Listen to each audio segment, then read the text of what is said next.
We are talking about the 7 spiritual laws of success, a practical guide to the fulfillment of your dreams by Deepak Chopra.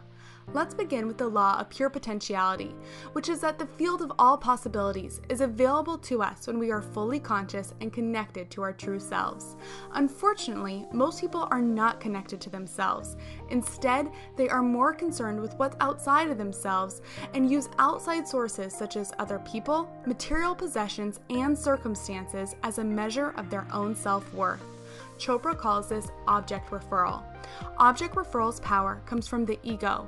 It's fear-based and very fragile because sources outside of your control can shatter it. Let's say you have a great job and it makes you feel powerful, but then you get laid off.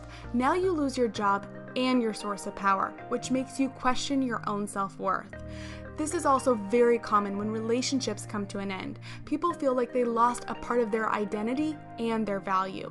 But we can train ourselves to choose self-referral over object referral. Self-referral is when you become your own internal reference point. You don't look to outside sources to measure your worth or give you acceptance and approval because you give it to yourself. To start shifting from object referral to self-referral, we must first recognize where we are seeking acceptance and approval from, outside in or inside out. Strengthen your connection with yourself by meditating and journaling daily. The next 2 laws we are talking about are founded on the same principle of cause and effect. The law of giving says, give that which you seek, and the law of karma says, what you give, you get. Whether you believe in karma or not, it's basically living your life by the golden rule. Treat others as you want to be treated, which we can all agree is positive. By all means, if you want people to gossip about you, well then gossip about them. But if you would rather, you can choose to give people gifts with your attention and kindness. These 2 laws help us realize that everything we do is a choice and every choice we make has a consequence. Start thinking through your choices.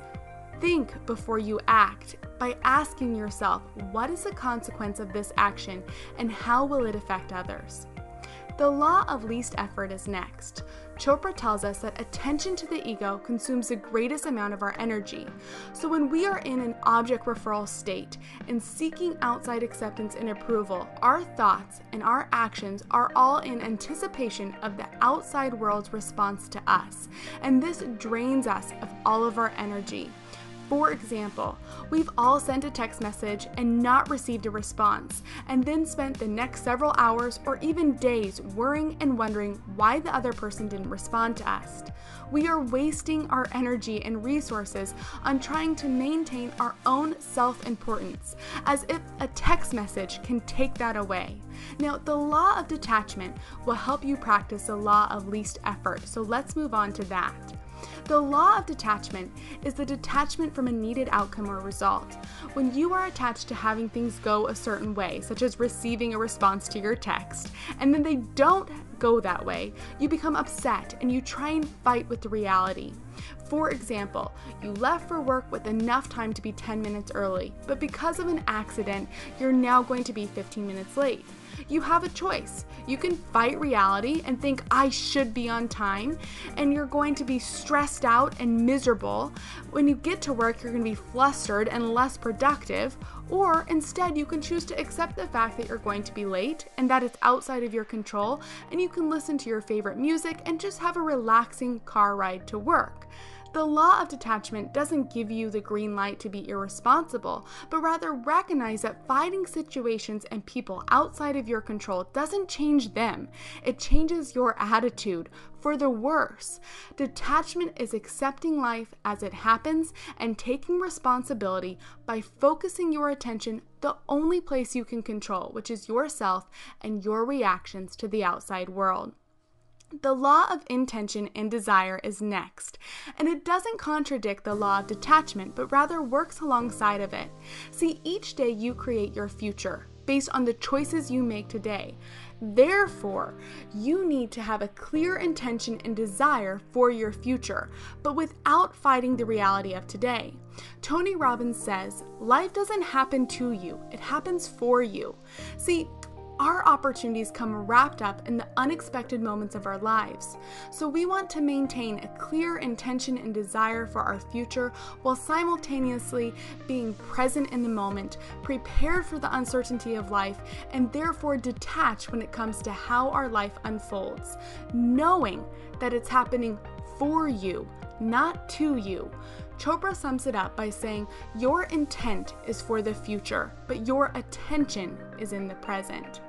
The last law is the law of Dharma, or purpose in life. Chopra and nearly all other great teachers believe that each and every person has a purpose for their life, and that purpose is related to their unique talents and interests. Take inventory of yourself. Write out your talents, interests, passions, and desires.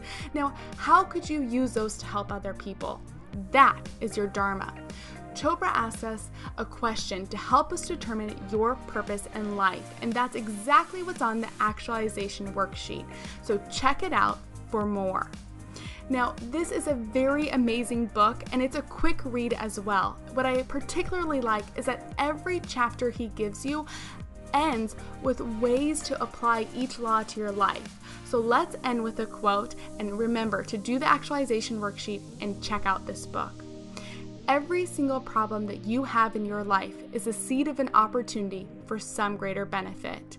Deepak Chopra. Thank you for joining me, and you make it a great day.